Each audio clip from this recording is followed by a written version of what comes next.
waaw ñu ngi ciy wax. ñu ciy wax mais naa la wax leen mu leer de. waaw.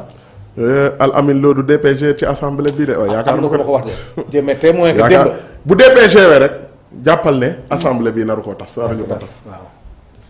assemblée bi Al Amin non Amin yow mais tey jii pourquoi en commission Cheikh Diba ñëwul ñu indi maître jaaxal na parce que les gens ont plus de respect pour maître que pour Cheikh Diba. ok. Parce que yamul nag maître quoi qu'on puisse dire on l'a vu à l'œuvre c'est quelqu'un qui a des valeurs hein maître Cheikh Diba mais Cheikh Diba ku ko gis assemblée mu Cheikh Diba teg tànkam assemblée bii ci non di défendre benn loi. waaw. non loolu jomaay nag mais parfois nag dof loo fi am de mais ak a wér. am na loo xam ne du ko def du ci dugg c'est loolu. ça m'a étonné quand j'ai vu maître Moussa. parce que affaire finance la loolu normalement Cheikh Diba moo war a ñëw défendre ce projet là mais du ñëw mu bàyyi maître Moussa Sarr mu ñëw c'était pas une question de droit. donc man de foog sax voyager je pensais qu'il avait voyagé. sa ay Cheikh Diba dina ñëw jàkkaarloo ak ay Cheikh Bara ak ñooñu. non mais nag li nga wax Al Amin gëm naa du ñëw de. non parce que dafa ñu ko sax ordre du jour. te président en a profité joxe quelques jours de vacances. ça non donc c'est un moyen de ne pas se présenter à l'Assemblée. mais honorable leen tamit bëgg naa trop ñu wax soo ma ko mayee kii wu le respect du calendrier électoral. c'est tout ça il fallait qu'on en parle. waaw ba léegi nii en fait gisaguñu une convocation du collège électoral jusqu'à présent c'est mystère boule de gomme et que on a vu l'ancien premier ministre Aminata Touré mu ne président amul obligation bi léegi il a jusqu'à fin 2027 pour organiser les élections locales yéen au sein de PASTEF lan ngeen ci xalaat en fait da ngeen di continuer parce que j'ai vu que ne opposition bi mooy commence di leen rejoindre à ce que ne ñu respecter le calendrier électoral. Maxu le calendrier sera respecté li ma gëm mooy président révision la bëggul def parce que. mais ak carte d'identité yi rek est-ce que du am problème. ça moom xam nga les carte d'identité dafa am date de péremption c'est 10 ans. 10 ans donc day périmé ba foofu li ñuy xalaat mooy le conseil mun na jël mesure que dérogatoire conservatoire jéem a. le conseil l'a déjà fait hein. l'a déjà fait. donc carte yi moom ça pose moins de problème mais ce qui va poser problème mooy la révision exceptionnelle et de droit maintenant la durée de l'inscription bu ko neexee def ko 15 jours maintenant président problème bi mu am gars yi dañoo gën a njëkk a nax gars yi gëm loo leen ne il a saisi le conseil constitutionnel ce qui était impossible. C'est vrai. On ne peut pas saisir le conseil sur des élections locales le conseil ne va jamais se prononcer sur des élections locales. bokk ci du ci. deuxièmement ñu ngi jëm ci benn. D'abord le protocole de la CEDEAO moom moi je t'informe il y a des députés qui ont saisi le parlement de la CEDEAO pour demander au président de la CEDEAO qui se trouve Diomaye de respecter et le président du parlement la dame de demander au Sénégal de respecter le protocole additionnel de la CEDEAO pour les 6 mois.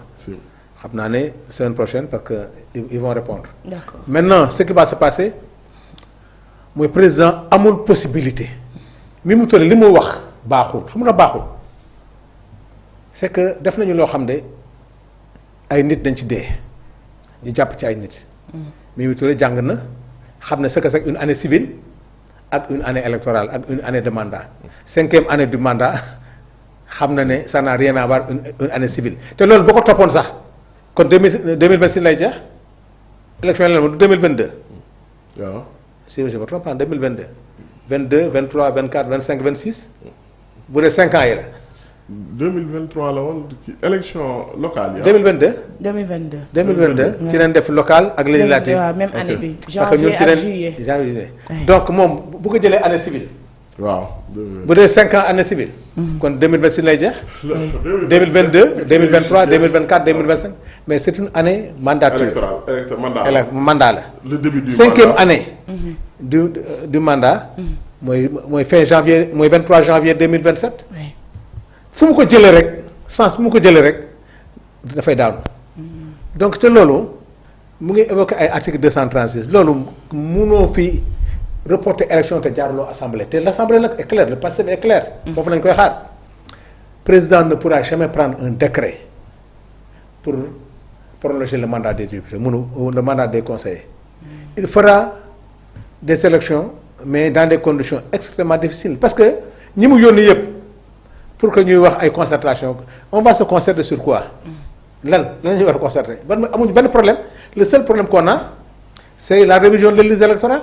te président dafa am lu ma gëm ci moom dafa noonu pexe indiwu ko présidence te pexe du tax mu toog mais le fait de créer un parti politique dugg ci yu mel ni ay pexe la.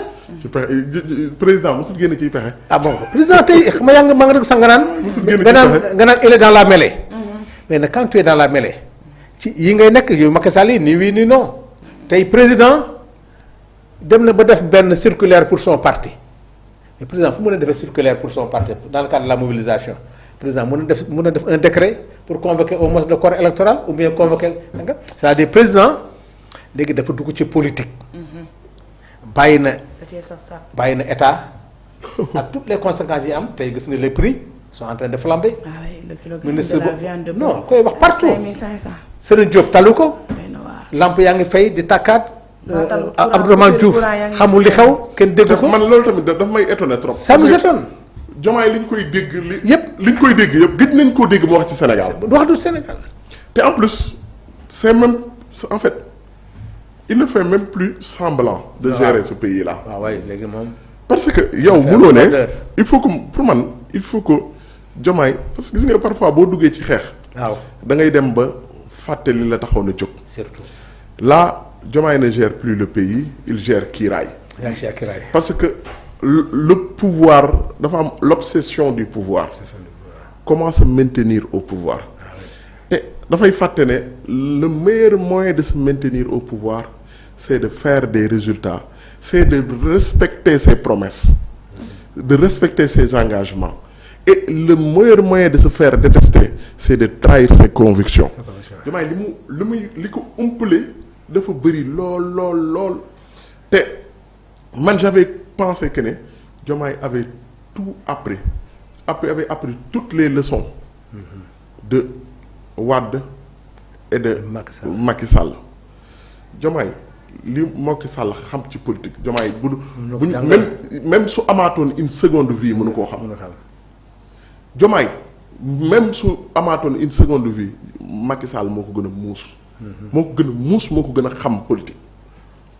mais da ngay gis que ne Diomaye erreur yi mu waroon a jàng ci Macky yëpp il est en train de refaire plus que les erreurs de Macky et de Abdoulaye Wade il gère le pays comme si c'était un homme de 90 ans. fàtte lépp yoo xamante ni kat moo taxoon ñu fal ko parce que li ma waxoon sànq rek tu peux te avoir des embrouilles avec Ousmane Sonko c'est un homme. mais li taxoon ñu fal la. Diomaye Sonko waru ko gën a représenter. waru ko gën a incarner. loolu sax la moo mënoon a tax nit ñi bàyyi Sonko ne li ñu doon wër nekkul ci Sonko ci Diomaye mii la nekk. mooy lan li ñu diggee woon yépp Sonko trahir ko moom mu ne dañ koy digal mais moom da lay wax ne c'est la réalité du pouvoir bañ ne ko bañ na li mu ne mooy quand on est opposant on est responsable de rien. xam nga. non mais. alors mi ngi noonu honorable ñu ngi lay remercier ci disponibilité bi. ci la jaajëfal bu baax a baax. merci beaucoup en disponibilité moom. non honorable léegi. tous les vendredis incha allah bu nekkee Ndakaaru. jeex na loolu bu nekkee Ndakaaru boo demulee tournée. waaw tournée yi sax xëy na guddi lay doon wala moom mais moom. vraiment loolu moom c'est un engagement que je prends. incha allah jëloon naa ko mu rëcc mais bii moom. maxu. incha allah yàlla na la ko yàlla fay. yow c'est toujours un plaisir. c'est un plaisir quand même sant yàlla bu baax a baax di ñaan yàlla rek kër gi yokku. amiin waaw mais boo dem tournée parfois day yóbbaale waa clic. waaw effectivement. maxu. waaw nañu yóbbaale waa ñoom Fall. waaw parce que nag laa wax leen parce que foog ngeen ànd ak parce que boo ñoom bëggee ànd ak ñoom de. waaw loolu la dinaa ci wax ak ñoom dañuy xaar de. waaw duñu xaar nag. dañuy takk rek respect surtout Birame Souleye moom. c'est quelqu'un Birame moo gën a en matière d'horaire moo gën a rigoureux sax. mais c'est normal. moom nag xam nga moom wax bi bëriwul. mais moom bu la 8h. 8h war ngeen dem. 8h mos na ma wax lan benn heure jox ma heure bi.